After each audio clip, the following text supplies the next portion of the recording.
Insiden vokalis kumpulan muzik dipukul beramai-ramai oleh sekumpulan lelaki dalam kejadian yang dipercayai berlaku di sebuah pusat beli belah di Johor Bahru Sabtu lalu dikatakan berpunca daripada keengganannya mencium tangan ketika bersalam. Insiden kejadian itu kemudian ditular di laman sosial menerusi dua rakaman televisyen dita tertutup CCTV. Ketua Polis Daerah Johor Bahru Selatan, Asisten Komisioner Raup Selamat yang mengesahkan kejadian itu meminta mangsa atau mana-mana individu yang menyaksikan kejadian untuk tampil membuat laporan bagi membantu siasatan.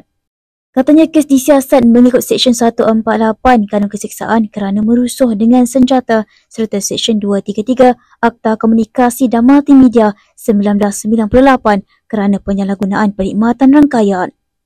Sejak semalam, rakaman video berdurasi kira-kira 1 minit yang memaparkan mangsa ditahan, dihirit dan dipukul beramai-ramai oleh beberapa individu. Dalam video berkenaan juga kelihatan suspek turut dilihat menggunakan tong sampah untuk memukulnya.